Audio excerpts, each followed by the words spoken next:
And we're back once again, only on its last call. Last call for the alcohol, only on it is the Last Call YouTube channel. Now, joining me here on location, this man here will be fighting once again. It'll be July 22nd, only on Showtime. It'll be Bellator 283. And this man will be once again putting his undefeated streak in action against Mark Coates in a 3-round fight. Well, we're looking forward to seeing him in action as he is quickly becoming one of the highest rated prospects in MMA. I give you once again, we are proud to have him on the show once again. I give you it is none other than the new breed himself. I give you Jaylon Bates. Jaylon, before we start, let's start off here with the big question. So for this fight, you're training out with Team Bodyshop. That's in a very aggressive gym in terms of most of it teaches about striking, pushing the pace, going for moves that a lot of people don't see. Me. How much have you grown since training with basically the McKee father son combination? Man, I've grown a hell of a lot, just not only as a martial artist, but as a person. Um, I'm still taking in every day by day and learning. I get to learn from the best. I get to learn from someone who's been in the game for over 30 years. And when you're able to learn from someone like that, it's amazing. And you don't want to take that for granted. So learning everything I can and just be him being my if you're familiar with Kung Fu Panda, he's like Master Oogway. You know, he's very wise. He's very, he's like the old turtle. And but he still gets in there and hangs with us as a team. He's still in there whooping our asses and teaching us the ropes along the way. And it's amazing. I'm learning a lot of dynamic stuff and just being able to come into one and flow with my talents that God's given me. So I'm super thankful and grateful for that. We've seen it so far in your Bellator career. You're 5-0, 4 finishes. In fact, your last 4 fights have all been either armbar submissions or choke submissions here.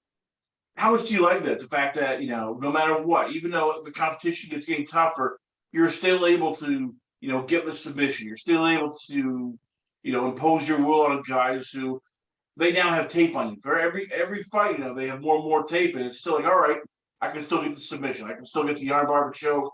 Still doesn't matter. Yeah, every time I fight, you're gonna see something different. And I'm always gonna grow. I'm never gonna stop growing with the as a mixed martial artist. That's something I read on my wall as a young lad. I will learn, I will move, I will evolve, and I will adapt. So no matter what, that's my motto I live by. And it's been working and I'm gonna continue growing. I like to think of my strength like a bear. A lot of people think like lions are like the best and they're the kings, but I like to think a bear is something you don't want to fuck with. A bear is super, super strong. They can stand on two, they can wrestle, they can bite you. Bears are very strong animals. So if I had a spirit animal, it'd be a bear. And when with these guys, I feel like I'm a bear to these guys. Then when they feel my strength, they're like, damn, he might be skinny, but this kid's strong. Um, and I'm quick, I'm agile, and I'm very adaptable. In the fight, they might throw something I've never seen, and that's okay because I'll adapt. And it's not going to take me 3 rounds to adapt. I'm going to adapt within the first 2 minutes of seeing something different, and after that, I'm going to take over the fight. Watching just a lot of the matches, and one of the things that strikes me here is, and correct me if I'm wrong, you don't come from an all American wrestling background, correct? No, sir. Nope. You Just high weren't. school. High Were school you? wrestling.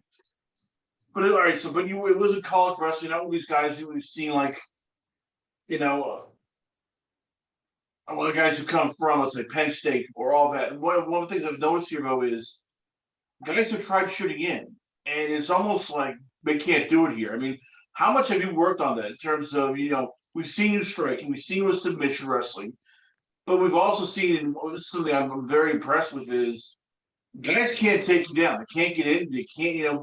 It's almost like they'll try and you stuff them right away. I mean, how much have you worked on just being that complete? mixed martial arts fighter? Yeah, I've worked a lot on it. I feel like these guys they become one dimensional.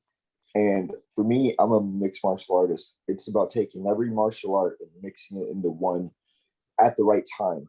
I feel like every martial art works at the right time when it's called for. And yeah, man, my last fight actually, I went in for a shot. The guy stopped the shot and he basically almost threw me. And when that happened, I was like, damn, I've never gotten thrown before in a fight or even in wrestling. So I was just like, so I was unfortunate. And so I was like, I need to work on like getting my hips lower, getting lower to the ground. But that fight was just to me that was just my worst performance of my career, from amateurs to professionals. That last fight was terrible. So I'm coming to get excuse me, coming to get that back. And when I do, yeah, they're gonna realize like this guy has strong hips. He's a great wrestler. He can take me down whenever I can take people down whenever I want. So they're gonna have a lot of trouble on their hands. You mentioned before, you said it was your worst performance. So why is that? Because you still got a submission. You still proved you can go three, 2 rounds, 3 rounds to get the submission. Why, in your words, was it, for you, like the worst performance your last fight against Chris Pisano? It was my worst performance in the regards of discipline. My discipline for that fight wasn't fully there. I was partying 2 weeks before. I was partying on New Year's Eve, into New Year's Day, and we had already signed the contract. Um, you know, and then since then I've stopped all that. I've taken my I've taken my profession more serious, and this is my life. This is my own legacy that I have to build. And since I'm building my legacy, I want to make sure people revere me as one day one of the goats, one of the best to ever do it. Um, I want to be remembered that damn that guy. Even though I'll be the underdog, I feel like I'm always going to be the underdog in a lot of my fights, fighting top tier opponents. I'll be the underdog, which is okay. But once I win, once I'm victorious, once my legacy is cemented and I'm retired from the sport, there will be no denying me. So I just feel like that was my worst performance because my discipline wasn't there. Where all my other previous fights, my discipline was there, and we see the results that's gotten me. I gotta ask, how the hell do you make weight? Because you fight at bantamweight, fight at 135. You're five foot Yeah, 10. Most guys your size are walking around at 170, 180. How the hell do you yeah, keep the weight off to be able to make it when, I'm guessing it's not easy. There's probably days where it's just like, all right, getting, blood out of a stone. yeah. No, honestly, man, I'm not. I don't have a huge frame. I'm big, as in like I'm tall, but I don't have like a super huge back. I don't have a super huge chest. My legs aren't super huge. I'm just very strong. And so my frame allows me to cut down to 135. I'm actually 158, and that's honestly not with hard cutting either. It's just 158. Um, when I'm out of season after the fights, typically I get a balloon up to like 165, but eat a couple salads, drink more water, and I'm down to 158, 155. I float in between. And as it starts becoming like the 4 weeks down, I'll be like 150, 147. And then once it starts getting like 2 weeks down, I'll be like 143, 145. And then shoot, it's easy pickings from there. Cut the last 10 pounds and we're good. What the hell does it involve, like trying to build the muscle weight and all that? Because you're trying to get stronger, you're trying to get faster, you're trying to do all this, and all fighters know, with the addition of strength conditioning coaches and all that, you're still trying to avoid those bad cuts. I mean, you're saying 158, oh yeah, I can make the weight. I still 23 pounds. That's Yeah. not easy for most just regular people trying to diet who are shove it shoves, let alone a guy like yourself. So that's how you know tough is that's that? Making sure you don't get too big, where the cut you know becomes like that's why life and death. most people couldn't do the sport, man, because they complain about, I lost 10 pounds in 2 months, and Man, we lose that in 4 weeks. You know, not even 4 weeks. We lose 10 pounds in 3 days, 4 days. Um, we lose 25 pounds in 4 weeks. So most people can do the sport. It's just the discipline. And one thing I feel like I've learned from being around boxers and being around men who box is they drink more water than they eat. They drink more water and they eat small meals. So the more water I drink, the as long as I put the protein back in my body, I can go give a good workout. Maybe not as good as if I was eating whatever I want and I had all the carbs and the pasta in me, but I can still go give a great workout. And that I think that's just the main thing. It's just like being disciplined with the diet. Most fighters they eat what they want. And going back to my last fight, I drank a lot of chocolate milk, a lot of orange juice after my weigh-ins. I ate a whole box of Krispy Kreme donuts. I was having trouble breathing in the room. My discipline was just not there. I was just like, I don't even want to be here. I just want to fight, go home. And that's what happened. I was just like having trouble breathing, going to sleep. I was taking short breaths. It was just not right. So that last fight, my discipline was just terrible.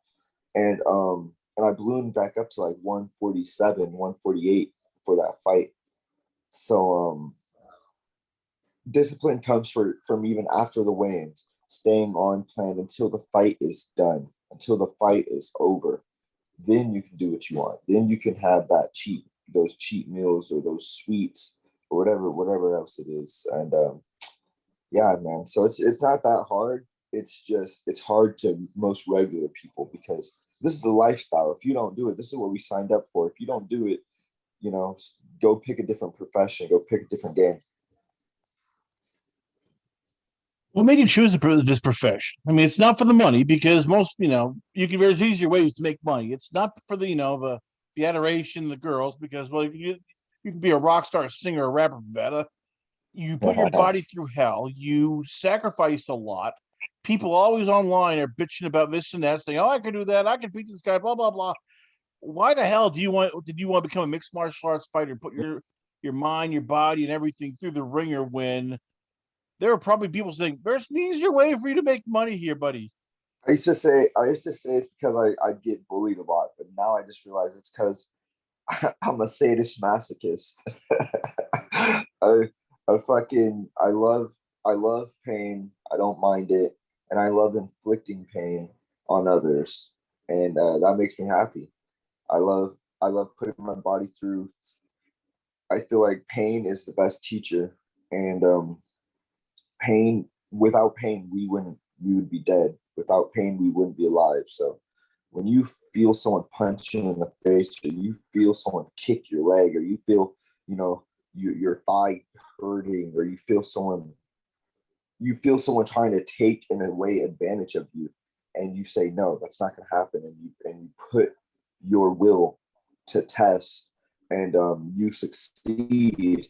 I love that shit. That shit just turns me on, man. I love it. So I think I'm just a sadist masochist, and I just love pain, and I love inflicting pain, and yeah, whoever likes pain the most is usually going to win. How tough is it, Yeah, doing this when forget about getting to Bellator. Before that, you fought amateurs and you had a good long career. You were doing this all the way from 2017, 2019. So how did you pay the bills? I mean, how tough yeah, was it, finding money to pay for training, pay for, trainers, pay for, driving back and forth fights yeah. when in the amateurs, you're not getting paid at all. So how tough has it been? Just keep putting, at times making sure that food's on the table, the lights are on, and there's a roof over your head. Thank God I had a family that supported me, but my family, we weren't rich, so we my the cars were being used by my parents to get to and from work, and for me, I had to get on a bus. I had to get on a bus to go to work, and then after work, I'd either have to get on the bus to go back home or get on the bus to go to training. um it was just that's just but I knew I wanted it. I knew what I wanted, and I made it happen. I've heard some guys they've gotten paid in their amateurs by sponsors and stuff, And I never was fortunate to have sponsors. I'm not even fortunate to have sponsors now as a professional. But I feel like God has a plan. God has a way of working everything out in your life. And yeah, man, I just was working full time, and I would go train my ass off for like 3-4 hours, and then that would be my day. Then get on a bus, and it would take like an hour to get to the gym. It would take an hour to get to work, and the bus systems in Vegas aren't the best. Like in Portland, when I was living in Portland, I wouldn't have to ride the bus as often because I was living on my own, so I did have a car. Um, um, but bus systems will run every 15 minutes, so getting to the gym was way easier. The bus systems in Vegas, they run every 45 minutes, every hour.